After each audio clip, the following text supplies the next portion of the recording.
नमस्कार दोस्तों आज के वीडियो में देखते हैं कि आखिर हम आज के वीडियो में हम देखेंगे कि विज्ञान का देखेंगे यानी क्लास 10 का विज्ञान का ऑब्जेक्टिव क्वेश्चन देखेंगे।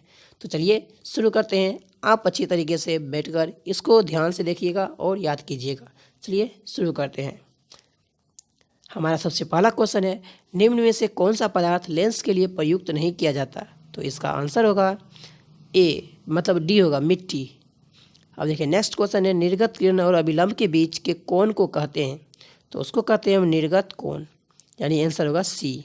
अब चलिए नेक्स्ट क्वेश्चन है, किसी माध्यम में अपवर्तनांक का मान होता है? तो होता है sin i बटा आर, यानी ए। इसका आंसर होगा। आगे है, सामान्य दृष्टि के वयस्क के लिए सुस्पष्ट दर्शन की न्यूनतम दूरी होती है? तो ये होगा 25 सेंटीमीटर, यानी आंसर होगा सी। अब नेक्स्ट क्वेश्चन है, दूरदृष्टि वाली आंख साफ साफ देख सकती है दूर की वस्तु को? अब नेक्स्ट क्वेश्चन है, कांच के प्रिज्म द्वारा उत्पन्न श्वेत प्रकाश के स्पेक्ट्रम में किस रंग का झुकाव अधिक होता है? तो इसका आंसर होगा बैगनी, यानी आंसर होगा डी नंबर। इसका यानी कौन होगा? तो डी होगा सही आंसर। अब चलिए नेक्स्ट क्वेश्चन है, किस रंग में धन और त्वरण का चिन्ह नहीं होता है? मतलब किस उपकरण में धन और त्वरण का चिन्ह नहीं होता है? तो इसका आंसर होगा कुंडली में चिन्ह नहीं होता है। अब नेक्स्ट क्वेश्चन है, 10 ओम और 20 ओम के दो प्रतिरोधों को श्रेणी क्रम में जोड़ने पर समतुल्य प्रतिरोध होगा? तो इसका होगा 30 ओम होगा, 30 ओम। अब देखते हैं नेक्स्ट क्वेश्चन है, 12 वोल्ट के विभवांतर के दो बिंदुओं के बीच दो कूलम आवेश को ले जाने में कार्य किया जाता है? तो इसका आंसर होगा आपको 24 जूल, यानी आंसर होगा बी। अब नेक्स्ट क्वेश्चन है, विद्युत फ्यूज काम करता है? तो ये काम करता है धारा के ऊष्मीय प्रभाव पर, यानी आंसर होगा ए। अब नेक्स्ट क्वेश्चन है, यदि किसी नरम लोहे को धारावाहिक कुंडली के घर में रख दिया जाए तो क्या बनता है? तो ये बनेगा विद्युत चुंबक बनेगा। अब देखते हैं नेक्स्ट क्वेश्चन। तो नेक्स्ट क्वेश्चन है, 1 किलोवाट तुल्य है? तो ये जो है तुल्य है 3.6 × 10⁻6 जूल का, यानी आंसर होगा बी। अब नेक्स्ट क्वेश्चन है, नाभिकीय ऊर्जा प्राप्त करने हेतु आवश्यक है? तो इसके लिए जरूरी है यूरेनियम का, आंसर होगा सी नंबर। अब नेक्स्ट क्वेश्चन है, जल से होकर विद्युत धारा प्रवाहित करने पर जल का अपघटन होता है? H2 और O2 मुक्त होता है।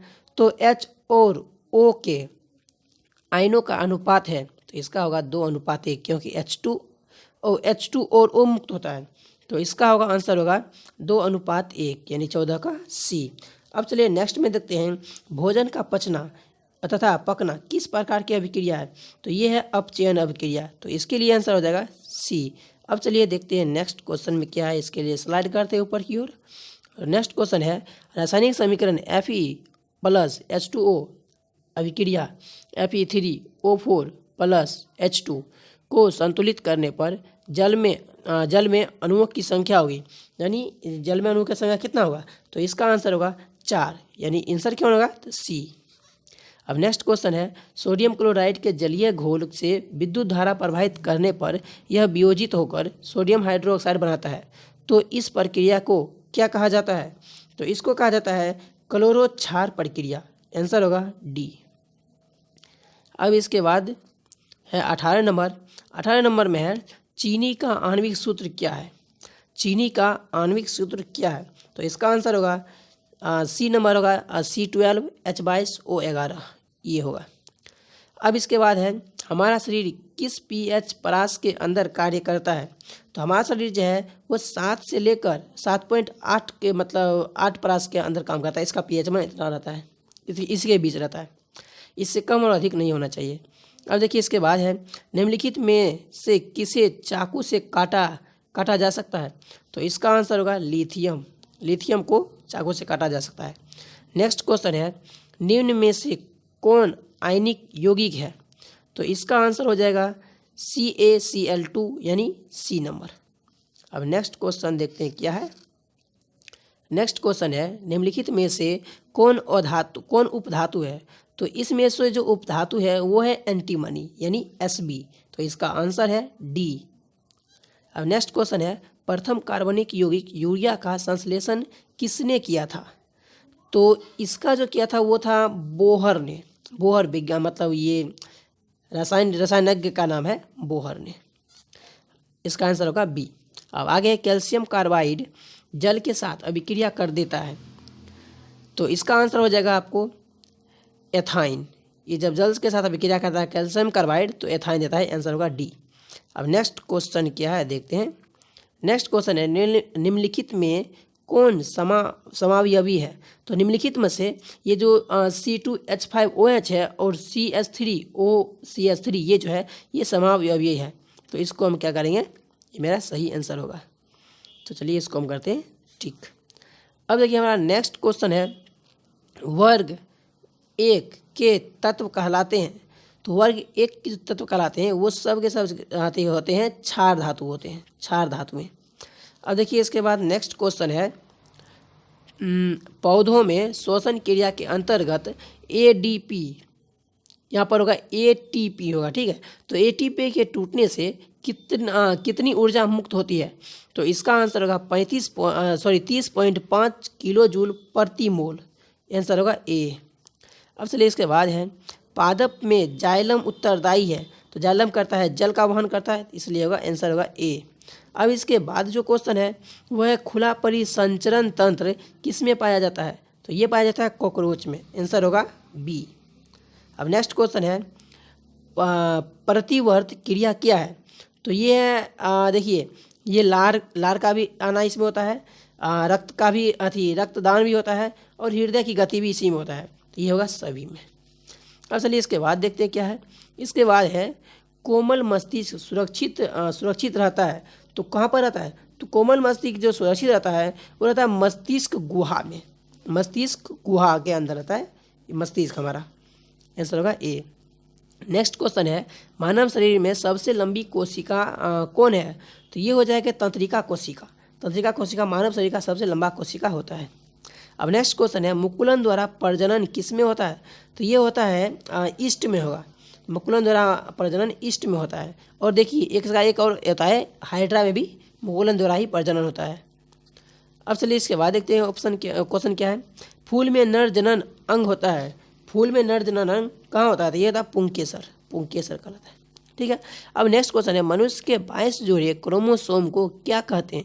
तो मनुष्य के 22 जोड़े क्रोमोसोम को हम ऑटोसोम कहते हैं, ऑटोसोम।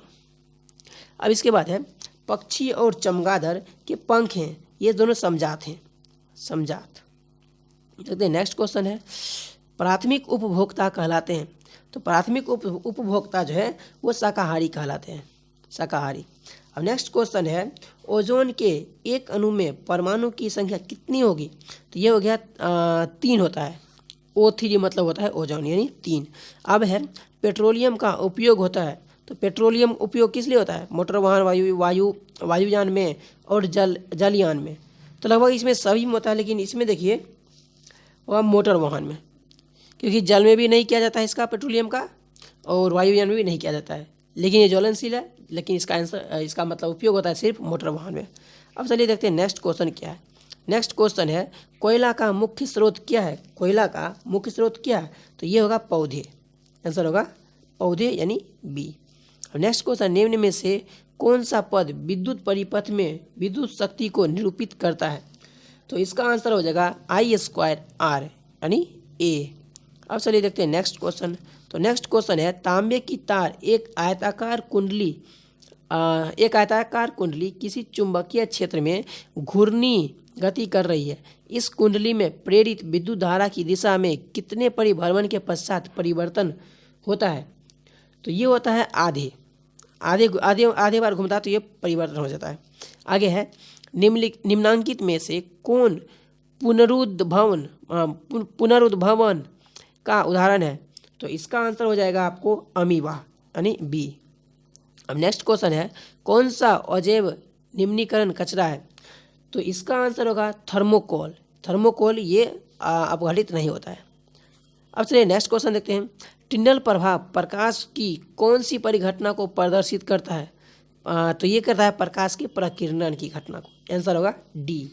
अब चलिए नेक्स्ट क्वेश्चन है, पुष्प का नर जनांग क्या कहलाता है? तो इसका होगा आंसर पुंकेसर, पुंकेसर कहलाता है।